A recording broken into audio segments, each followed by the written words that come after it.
franchise. Now see him live at Mystic Lake. Actor and comedian Martin Lawrence is bringing the Y'all Know What It Is tour to the Mystic Showroom on May 2nd and 3rd. Check out our contest page now to see how you could win your way into the May 2nd show. That's KFAN.com, keyword contest to enter. Second hour of the broadcast, it will include some digesting of a rather one-sided college basketball game last night at East Lansing. The Golden Gopher winning streak ended with a discernible thud. The Michigan State Spartans are very good. They've yet to lose in the Big Ten, although a hard look at their schedule indicates they have a lot of good teams they've yet to play. But ultimately, after winning 3 in a row, Ben Johnson's club was no factor and was never really in last night's ball game. A bit of a reality check there. We'll get to that eventually. We'll get to a couple of other football topics and much more. And then Kessler will join. Are you prepared today, part-time guy Max, to do a top 5 at 5? Are you ready for that? Can you put something together? Yeah. Good. That'll be about 4:50, about 5 o'clock or so. Bradshaw and Bryant, KFAN text line is available as always, and lots of good text pouring in. 64686. That's 64686. The question on the table for you is whether it's become our favorite new term here on the Bumper to Bumper program, whether you suffer from a palpable sense of dread as it pertains to your favorite basketball team, the Minnesota Timberwolves. They're not buried by any stretch of the imagination. They're a slightly above 500 basketball team, right? In fact, we're, I think, over 4 games over 500 for the first time this season. We didn't like the way we played against the Atlanta Hawks. The head coach was fire and brimstone after the game.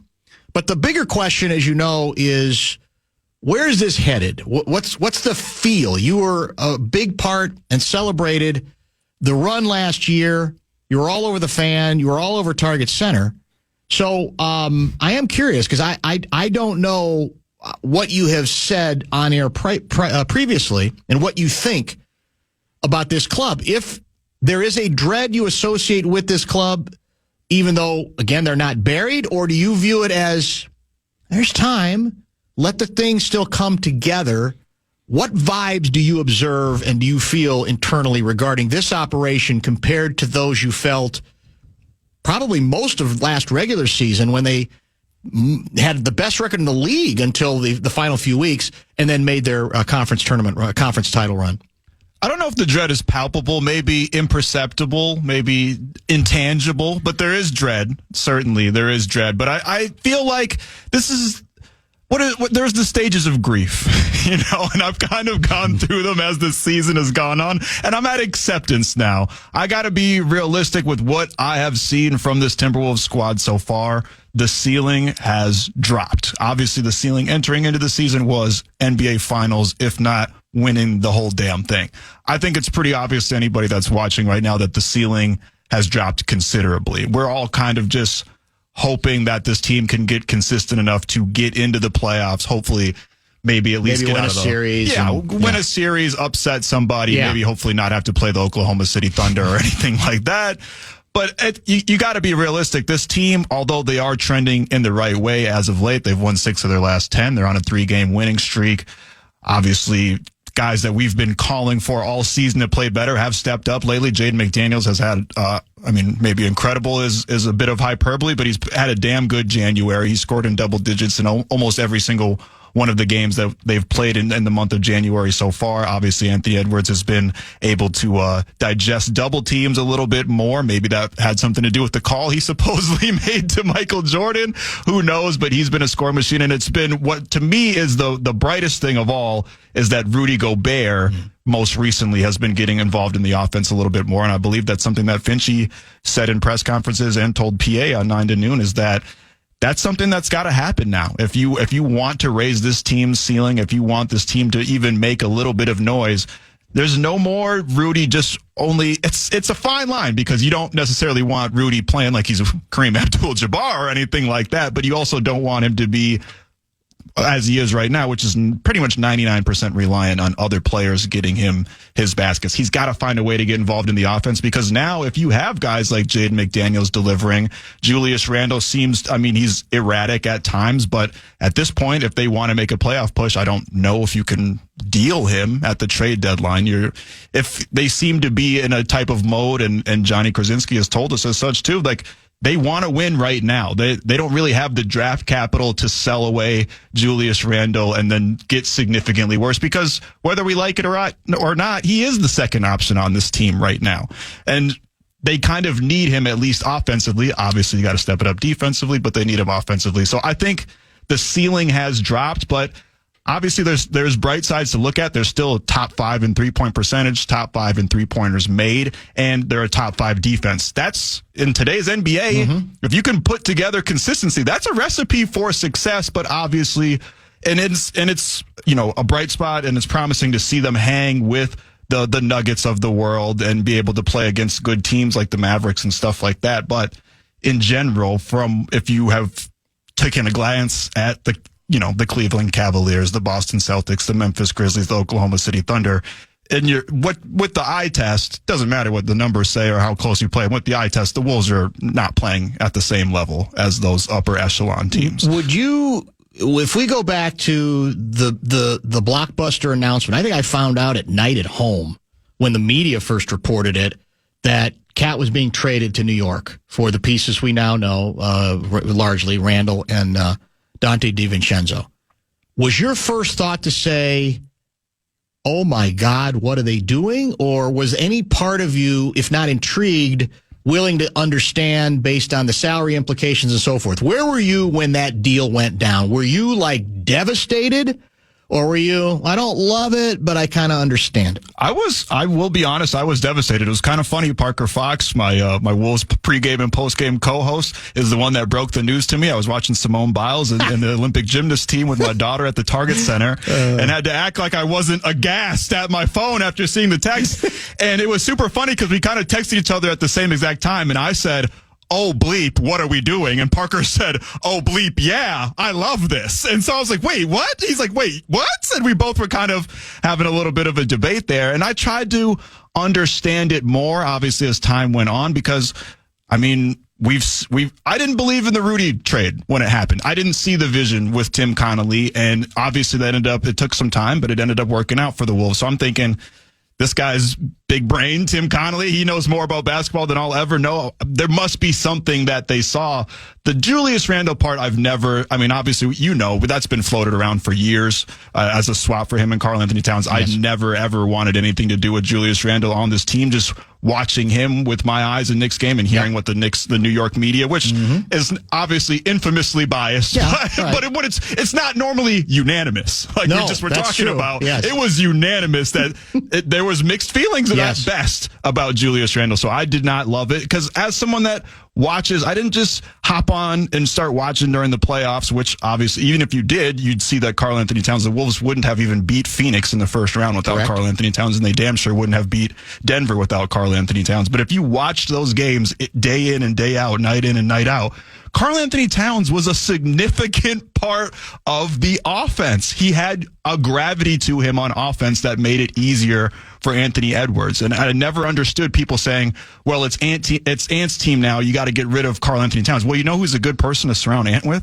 Karl Anthony Towns, a big man that can shoot and get some pressure off of you, because as well as Julius Randle can score, and as some people pointed out when they got traded, if you looked on paper, they had similar stats. They had similar career stats, but if you're watching the game, you know Karl Anthony Towns is a different offensive player, and as a defense, you don't have to respect Julius Randle the same way you have to respect Karl Anthony Towns. And he was the best player in the deal. There's no, even if you like Randle, 100%. I think most people have to know that. You give me a lot to chew on. Let's stay on schedule. Try to put $1,000 in somebody's hand.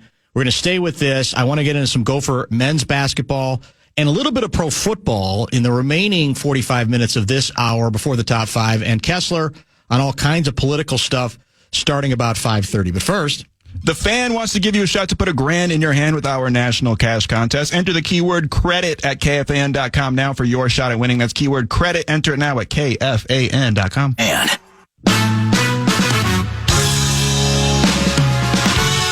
Want to chime in on what's happening with your favorite KFAN program? Make your voice heard on the Bradshaw and Bryant text line. Let us know what you have to say by texting your message to 64686. That's 64686. Standard message and data rates apply.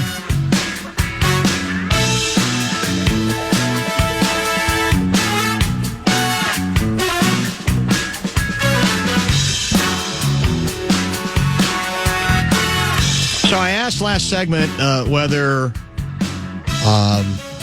Max had a palpable sense of dread about the current condition or maybe even the immediate future of the Wolves. He said no, not that bad, but clearly he has adjusted his expectations from what he expected them to be if the season had begun with Karl Anthony Towns still here and largely the same group of players. And you know, what's interesting about all of this is, to a certain extent, because of, if he'd kept Towns, there was no money left. So, as we said all offseason, whatever improvement internally, it had to come, presumably, by Edwards taking another step, maybe McDaniels figuring some stuff out offensively more consistently, and one of the two kids drafted, in round one, likely Dillingham, almost immediately being a factor because there really was no built-in pure backup point guard on this team. And that all changed when they made the deal because you say, okay, well, now you got another wing. You got another wing in DiVincenzo that may not be the guy you want always handling the ball, but he can handle it, and he's a veteran player, so you don't have to ask as much of Dillingham from the beginning. Oddly, I think, and part of this is related to the DiVincenzo injury, but I would say even before that, I tend to believe that if there's going to be some weird jump up, and even the possibility of making a move in the postseason, it's going to depend to a large degree on the juice provided by the kid. I really, because I think Dillingham is the only thing that's palpably, demonstrably different. You could say, well, Randall's not Towns, but he's been a primary scorer in the league. DiVincenzo's a nice secondary player. He did start for New York last year, but I don't think anybody still views him necessarily as a star.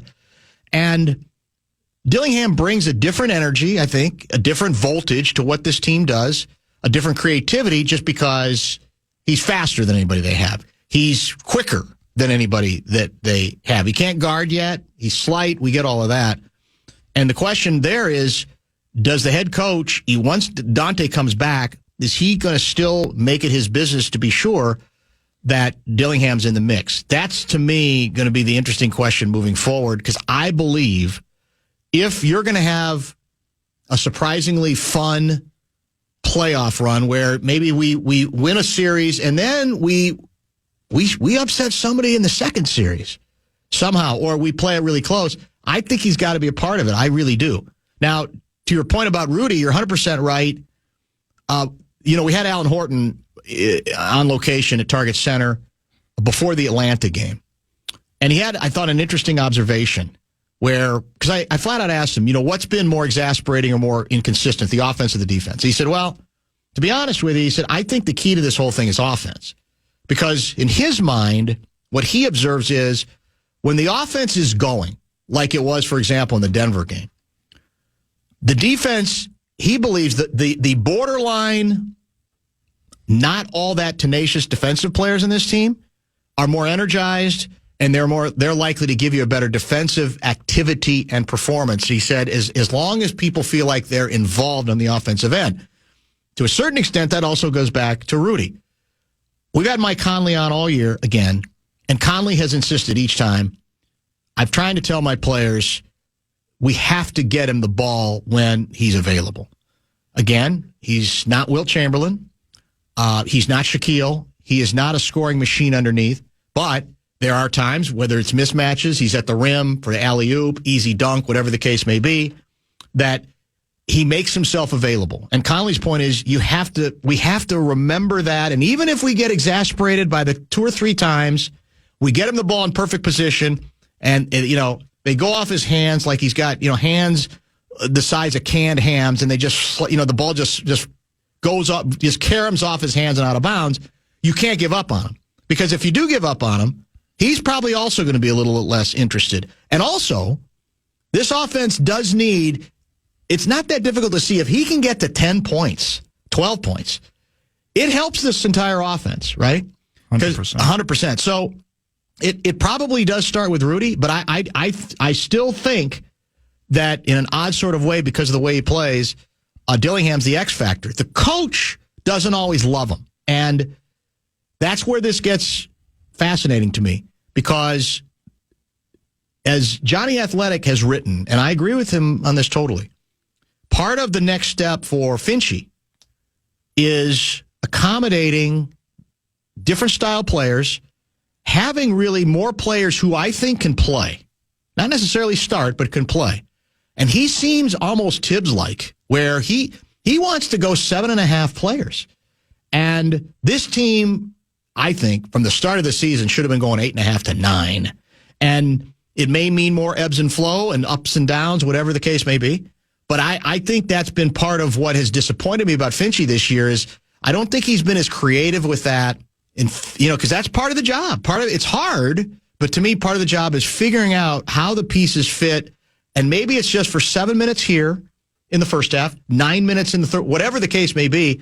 I think that's been a bit of a mistake. Let's face it, the only reason we're really seeing Dillingham now is largely because Dante's out. So, yeah, I 100% agree. And to say, like you said, there might be more variance. There's already an incredible amount of variance. They're barely over 500. So there's not necessarily you're not a top 5 team where the lineup is clearly working, the chemistry is working, and you don't want to mess with it. You might as well experiment a little bit. And Finchie, and they have been playing better since he's kind of been staggering more, and Naz Reid has been playing more almost like a pseudo starter, and he's trying different kinds of lineups. And I totally agree with you about Rob Dillingham. Now, I think he just unlocks another level of potential for that offense. Having a true point guard that's a bona fide natural playmaker. It's not Ant or Dante DiVincenzo having to play outside of their natural positions. He activates Rudy. He's attacking on the inside, which kind of opens it up a little bit more for Ant and allows Ant to focus more on just scoring rather than facilitating. Obviously, we want him to facilitate as well, but when it's not his primary job, that's when he's at his best. And I think, to your point, it's not just getting Dillingham in now to get some reps. They need him. They need him right now, and they're going to need him in the future. And why not put him in right now in these high leverage moments? Because all these moments are high leverage now because of the position you've put yourself in, because of the way you've played so far throughout the season. So. And look, I've fallen into the trap of blaming everything on Randall. And it's easy because we all see the video that gets isolated every night, right? And he's in the lane looking around, and then, there's a guy forgot to guard at the 3-point line. He does do that, and it's infuriating. And it goes back to, as you said, his time in New York. But I don't think it's all on him. And I do think, really, the Rudy regression, whether and maybe some of that is actually connected to him having to do more with who he's surrounded by defensively. Maybe he gets worn down a little bit. But I do think the Rudy regression, if you're ranking him, probably has more to do with it than whether Randall actually fits. And I've said this a couple of times. In my perfect world with Randall, if he's here and you're not going to be able to trade him for anything, which I think is probably unlikely, unless you want Jimmy Butler, you probably do that. The Heat would do that in a minute. Yeah. But I don't think that's as much a Buckets fan as I've been over the years. It's kind of hard to defend him at this point. Make him play basically point forward. Just tell him, even though he's your second most natural scorer, don't worry about scoring, because the scoring will come anyway. Just distribute. Get other people involved, especially when Conley's not on the floor. You just make it your job, whether it's posting up, which he probably, I think, should do more, because I think he's good passing out of the post up. And if you're going to do your isolation thing, do it to get the ball to somebody else. Create space. And because he can do that. To me, that's your best hope on him, and not worry so much. Let him generate offense in other people. I actually think that's the best way to use him, rather than asking him to score, too many points. I love that idea, actually, because Julius Randle, we saw it in New York, we saw it in New Orleans, we saw it here. He has to have the ball in his hand to have some type of effectiveness in an offense. And why it doesn't, obviously we know he's kind of wishy-washy scoring-wise, so why not have him be a facilitator rather than a pure scorer? So he can still have the ball in his hand, still feel like he's involved, still feel like he's doing something. And as you said earlier, that might fuel his offense. And to the Rudy point as well, just kind of looking at the top 5 teams in the Western Conference right now, look at the Oklahoma City Thunder. They have Chet Holmgren, a new age kind of big man that can score and play defense. The Houston Rockets, they have Alperen Şengün. The Grizzlies, they have Jaren Jackson, who's having his best season and is he's already won Defensive Player of the Year. Obviously, we know the Nuggets and the Lakers have 2 of the best big men to ever exist. So the Wolves, Rudy has to have, obviously at this point in his career, he's not going to become those guys, but he's got to do a little bit more offensively so we can keep up with those type of guys. As long as the pieces of scoreboard don't fall on his head. Right. Which was a pretty funny video the other night. That was very strange. The term, this is another new term that caught my attention, and this is a new professional football term that we heard about over the weekend, a palpably unfair act. It sounds almost dirty, but there's more to it. If you've missed it, let's talk about that. I want to get into some football and then a little bit about the Gophers night in East Lansing, Michigan, which you could have heard on the Fan last night.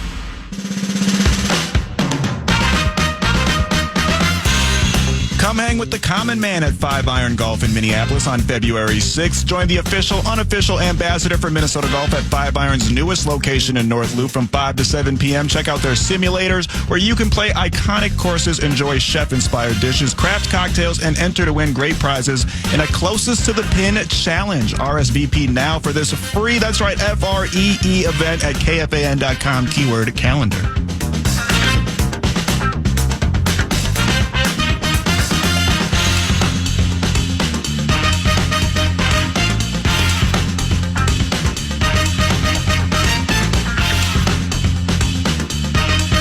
We are back. I've got a couple texts saved on the Cat discussion, on the Wolves discussion, that I'll get back to in just a minute. We had an unusual circumstance in the title round day in the National Football League playoffs. In the I guess it would be the second. No, it was the Washington game. That was the first of the 2 games, I think, Washington and Philly, where Philly's inside the Washington 2-3 yard line, and one of basically they're going to do the Eagles are going to do their infamous or famous tush push, wildly successful, best in the league, often duplicated but often imitated, never really duplicated, and so the Commanders, they have, I can't remember the name of the monster back. He's a combo platter kind of defensive back, linebacker, decides, I'm just going to try to time the snap and go over the top. Frankie Louvu. Thank you. And Louvu gets there early the first time and gets whistled. So he says, what the hell, I'm going to do it again. I'm going to anticipate, I'm going to hope. And he jumped it again, at which point the Commanders were warned that this could, if it happens again, this is going to be a personal foul, or should be unsportsmanlike conduct penalty. Then it almost looks as if the Eagles decide, well, let's see if we can get him a third time. Well, he doesn't go over the top, but another defender just jumps the snap at the line of scrimmage. And at that point, that's when official guy says, look, you do a palpably unfair act like that. I think that was the term used. We can award the other team points. So you're on warning now. In other words, you do it again, we're probably going to give them the touchdown, because now, of course, they're at the 1 inch line. Several times, 3 times, it's, half the distance to the goal. And we asked the question on Monday, well, has a touchdown ever been, it was threatened there, a rule that I don't think most people even knew existed. Has it ever been awarded? Has a team ever received a touchdown because the referees said, or the referee and the officials working together said, that was a palpably unfair act, therefore we are awarding the other team a touchdown? And the answer, as far as I can tell, according to NFL researchers, is it has never happened. But there have been a couple of occasions where you look back and say, well, maybe it should have, or it certainly could have. And your guy Mike Florio, who I think was just on this morning with PA, notes a couple of those circumstances. And I guess I forgot this one. 2013, Mike Tomlin, the Steelers coach, this is a game against the Ravens. He strays very close to the field, disrupting Jacoby Jones's kickoff return. Oh, yeah. Remember the video of that? I do remember that, yeah. So I don't know if there was a penalty incest in that play, but Florio is proposing that could have been an example of where it might have been used but was not. Then there was one that goes back so far that even I wasn't born yet. 1951. This one is classic. So a Chicago Bears offensive lineman named Ray Bray is on the sidelines, okay? And he sees a Rams player who had intercepted a pass and was headed to the end zone.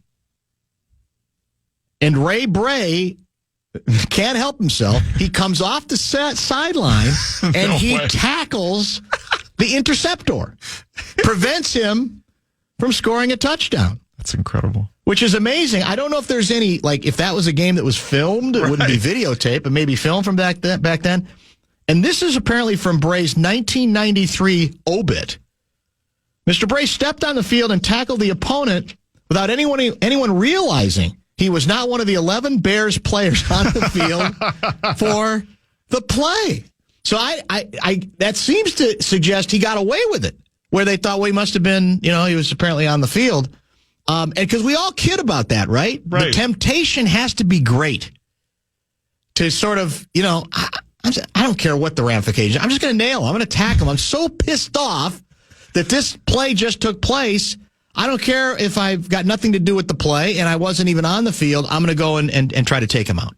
I'm surprised that hasn't happened at least a couple times throughout the history of the NFL. Me too. Very, very surprising. The palpably unfair act. We were talking about this, might have been Monday, that, you could see maybe a scenario where a team wants to keep draining the clock. No, it wouldn't work because after penalties, the clock is stopped anyway. When it's on the 1 foot line anyway, you say, well, do you really need to award them the touchdown there? Because when they do get the tush push, they're going to get the sneak. But these are the sorts of plays that I think make it more interesting, where, as we said, a player comes off the sidelines. And again, at that moment, I wonder if he knew that his obit was set in cement, that no matter what else he did in his life, the obit was largely, if it didn't lead with this, it was going to had to be like the second paragraph, that's what he was going to be known for more than anything else. The time he came off the sidelines to tackle the player on the opposing team who just was trying to about to return an interception for a touchdown. That's so incredible. It'd be even better if he was like a Hall of Fame linebacker. Even better, yes. We never knew anything about him. He's a 3-time NFL champion, 4-time Pro Bowler, and was voted as one of the 100 greatest Bears of all time. But the only reason that we know of his name is because it's pithy and it rhymes, and because he came off the sideline and speared some guy. That's incredible. It's so good. It's actually outstanding. All right, Gopher Men's basketball. I do want to get to that.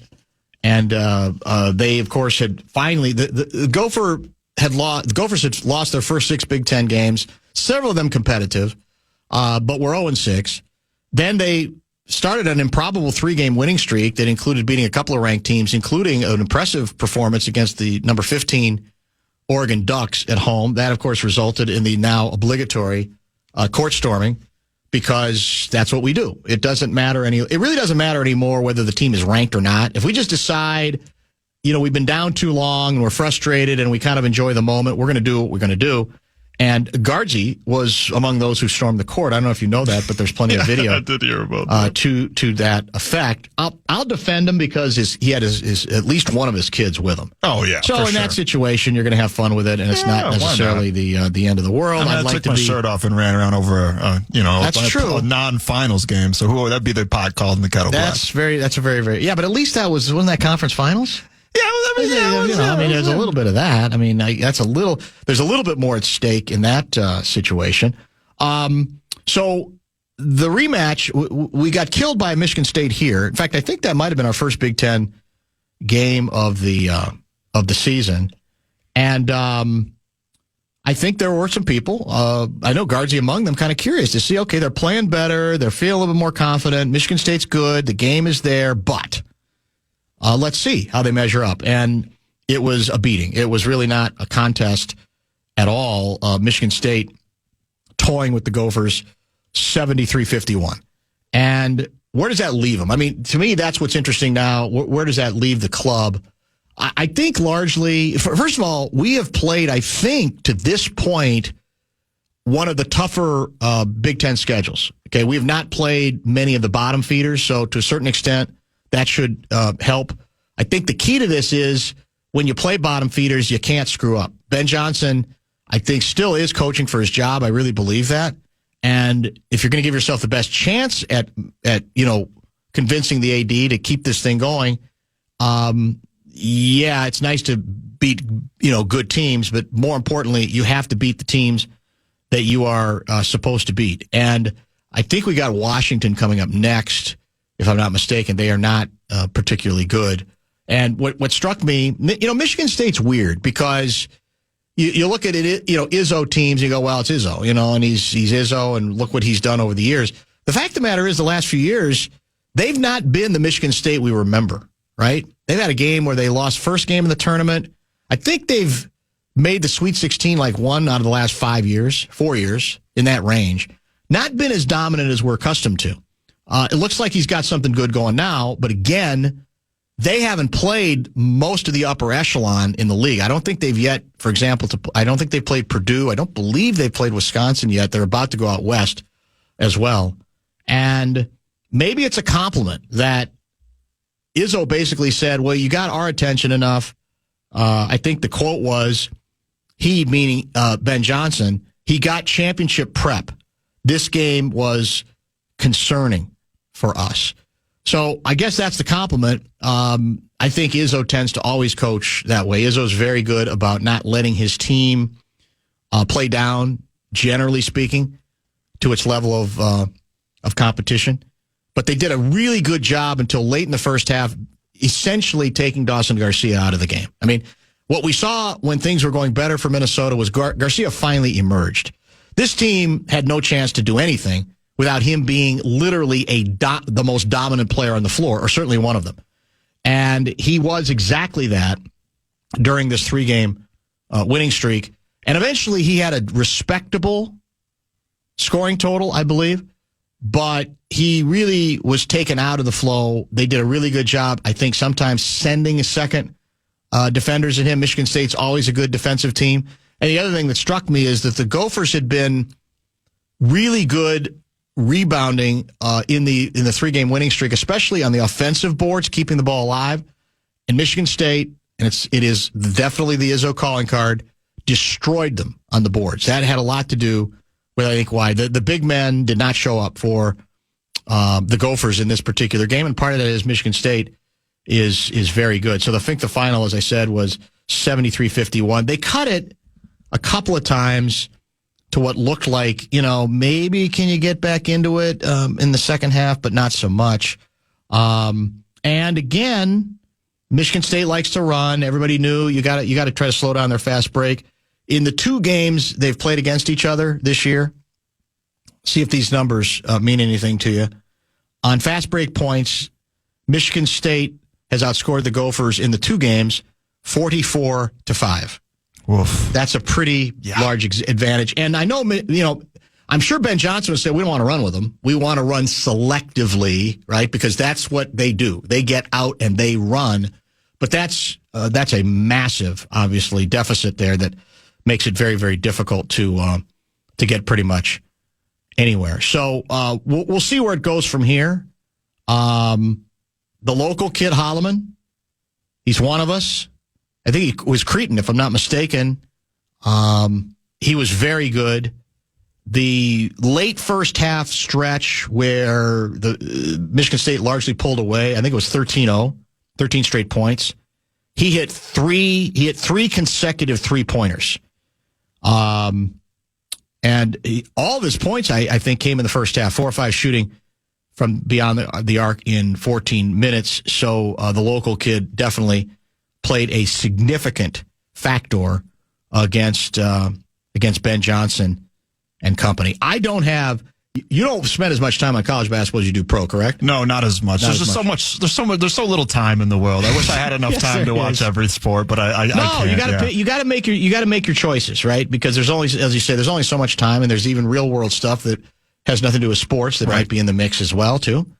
So the Big Ten itself, I don't have a handle on it yet. Like, now that it's this many teams, it's so unwieldy. Who's good? Who's like I said, Michigan State's undefeated in the conference, but I'm still not convinced they're a great team. They're, I think, top 10. They may even be, I think one poll they're 5, another poll they're 7 going into this game. But, and Purdue, I think, is pretty good. Indiana's kind of up and down and weird. I have a very little handle on the Big Ten at this point, like where it ranks with other conferences and so forth. But I do know that last night was pretty much I'd say pretty much a rude awakening that, yes, there were some signs of improvement. That was good. They played better, but they got knocked back pretty significantly. And so the challenge, I think, for your guy and my guy, Ben Johnson, is just how do you recover? How do you make sure that doesn't you don't start another losing streak? And I think the best way you do that is you beat the teams that you are indeed supposed to beat. In fact, I'm going to try to call up the Gophers schedule that is coming up, because I do think it gets a little bit. That's Gopher football. That doesn't do me any good. I got it right here. You got it there? Yep. Coming up next is Washington. They're hosting Washington Saturday. Terrible, I believe. I don't think they're very good. Yeah, I don't believe that they're very good. Yeah, I think they're fairly lousy. Oof, yeah, they're 1-8 in their conference. Yeah, so that's one of those games that you should win and you sort of need to win. Then you're at Penn State. Then you're hosting Illinois. Then you got the 2-step to California, Feb 15 and 18 at USC and my guy Eric Musselman, and then at UCLA, Penn State, Northwestern, at Nebraska, Wisconsin, at Rutgers. So it does get, to a certain extent, it does get a little bit easier. So we'll see what they do with it. Michigan State, I mentioned that they still, I think, have to, there's a lot of good, at least decent Big Ten teams they have yet to play. They're about to do the California 2-step, USC and UCLA back-to-back. Then they have Oregon. Then they have Indiana. Then they're at Illinois. Then they play Purdue. Then they play at Michigan. Later, Wisconsin. So, and then the second game with Michigan. So, I think it remains to be seen whether Michigan State's as good as they appeared to be against the Gophers in the 2 games, but we'll have to see. Let's get to a couple of texts, and then we'll prepare for the top 5 at 5. Didn't the press pick Minnesota to be last at the beginning of the season? That's Craig in Boston. Yes, I believe that's true. We're still, let me double check the current Big Ten men's basketball standings to see how far we've ascended, because I think we still have a pretty significant way to go. Hold on a second. That's the wrong one. Big Ten basketball. There's 2. Nebraska and Washington are worse. They're second to last and last. Exactly. And the Gophers are third to last. So yeah, I mean we haven't really done all that much climbing, other than we finally won a couple of games. Now again, you're going to be playing the Penn States. You got Rutgers in there. You got some teams that you should be able to make some hay on. But we're a long way from Michigan State's 9-0, Purdue 8-2, Michigan, who we beat, 7-2, Wisconsin 6-3. And there's a lot of teams that are going to be bunched up in the middle. The best hope is maybe you get into closer to that middle pack. But right now, as you mentioned, the only teams worse than us are Nebraska, and frankly, they've played one fewer game. They're 2-7, we're 3-7, and the Washington Huskies, who are sitting at 1-8. Barry from Blaine writes, Alabama's Tommy Lewis came off the sideline, sans helmet, and tackled Rice's Dickie Magel, who was running for a TD in the 1954 Cotton Bowl. Magel was awarded the TD. That's Barry L. from Blaine. I'll take his word for it. I wonder if there's any film on that, because that's a pretty interesting. That would be a pretty interesting sight as well. In fact, Adam has also written about the 54 Cotton Bowl. I don't remember that one. I don't even remember having heard of that one. Buddy Ryan once sent extra players in the field intentionally and nobody noticed. Yes. In fact, I think in the Buddy Ryan case, there were like 2 or 3 extra, like he had 13 or 14 players on the field on the play, and they didn't notice. The officials didn't notice. It was not just like an extra player. There were literally like 13 or 14 on the field. I kind of miss the old-timey cheating / gamesmanship of pre-TV sports. Before you couldn't put anything over on anybody? Right. Yeah. Also, interesting enough, it says that Lewis and Magel later appeared together on the Ed Sullivan Show. So maybe you could find an old clip of that interview. That's very, very good. All right, we're looking for a top 5 at 5 from you. What will that include? Yes, sir. It'll include Wolves and Suns, some Jimmy Butler, the latest in his chaotic saga that is ever turning and continuing, the Minnesota Wild, and maybe some change coming to the NBA and the NFL. That's good enough for me.